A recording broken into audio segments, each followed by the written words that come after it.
एक और सुंदर स्टोरी शेयर करते हैं हम गुरुदेव की। तो गुरुदेव का मुंबई में महाराष्ट्र में एक सत्संग था और सत्संग में इतनी बहुत ज़्यादा भीड़ थी। एक महिला थी, उनको गुरुदेव से मिलना था। अब वो बहुत ट्राई किया, यहाँ जाना, वहाँ जाना, गुरुदेव रुके थे, वहाँ पर उन्होंने ट्राई किया। सत्संग में तो बहुत पॉसिबिलिटी होती रही है, इतने सारे लोग होते हैं, स्टेज होता है, सिक्योरिटी होती है। पर उन्होंने बहुत ज़्यादा एफर्ट्स लगाई कि गुरुजी मुझे यहाँ पर मिल जाए, वहाँ पर मिल जाए, पर पॉसिबल नहीं हुआ, गुरुदेव नहीं मिले और वो बहुत ही दुखी हो गई।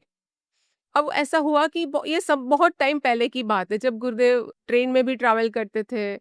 तो मुंबई से सूरत में सत्संग था गुरुदेव का, मुंबई के बाद सूरत में सत्संग था। तो सत्संग के दूसरे दिन गुरुदेव ट्रेन में बैठ गए। अब ट्रेन से सूरत जा रहे थे तो बीच-बीच में छोटे-छोटे जो स्टेशंस आते हैं, वहाँ पे स्टेशंस में गुरुदेव के जो भी भक्त होते थे वो आते थे स्टेशन पे मिलने गुरुदेव को। और गुरुदेव को तो नीचे उतरना था अपने भक्तों के लिए। तो गुरुजी प्लेटफ़ॉर्म पर उतरते थे, सब भक्तों से मिलते थे, सब गुरुदेव को हार पहनाते थे, आरती करते थे, वो सब कुछ करते थे। अब एक स्टेशन में ऐसा हुआ, दूसरे स्टेशन में कुछ ज़्यादा ही भीड़ हो गई। दूसरे स्टेशन में बहुत सारे लोग आ गए और गुरुदेव नीचे उतरे, सब लोगों से मिल रहे थे, सबको दर्शन दे रहे थे, सबका गिफ्ट ले रहे थे, सबको आशीर्वाद दे रहे थे।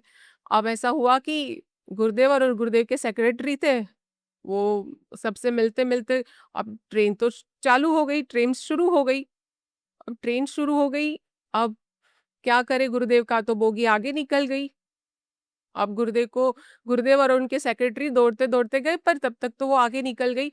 अब जो भी कोच गुरुदेव के सामने था, गुरुदेव उस कोच में चढ़ गए। अब उस कोच में चढ़ गए, वो कोच था महिला कोच।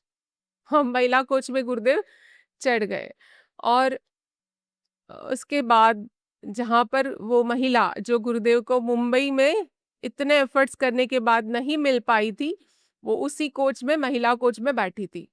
और वो जैसे ही गुरुदेव को अपने कोच में देखा, वो पागल ही हो गई और गुरुजी को बोला, "गुरुजी पता है हमने आपको मिलने के लिए कितनी प्रार्थना की थी, मुझे आपसे मिलना है, मुझे आपसे मिलना है।" तो उसके बाद गुरुजी बोले, "देखो, अब एक भक्त के लिए मुझे महिला कोच में भी जाना पड़ा।" तो इतना सुंदर एक्सपीरियंस है। मैं भी अभी गुजराती मूवी देख रही थी नरसी मेहता की। तो नरसी मेहता की जो मूवी थी उसमें मामेरू बोलते हैं ना, गुजराती में मामेरू बोलते हैं, जहाँ पे बहन के घर बेटी की शादी होती है तो मामेरू लेके जाते हैं मामा लोग। तो वहाँ पे वो मामेरू देने के लिए इतने वो सक्षम नहीं थे नरसिंह मेहता जी। तो उनका मामेरू देने के लिए भगवान आए थे। तो भगवान शेठ और शेठानी बन के आए थे। तो किसी ने पूछा, "आप सेठ हो क्या?" तो बोले, "नहीं, नहीं, सेठ तो हमारे नरसिंह मेहता है।" तो बोले, "नरसिंह मेहता कैसे सेठ हो गए?" तो बोले, "उनकी वजह से तो लोग हमें जानते हैं, हम उसके तो आधीन हैं।" तो इतना सुंदर है कि जो भक्त है उसके आधीन भगवान हो जाते हैं और भगवान को भी भक्त के लिए क्या-क्या नहीं करना पड़ता है। तो इतना सुंदर अनुभव है गुरुदेव के साथ और भी बहुत सुंदर-सुंदर एक्सपीरियंस है। तो हमें लगता है कि गुरुदेव का अनुभव हम ज़्यादा से ज़्यादा लोगों को शेयर करें।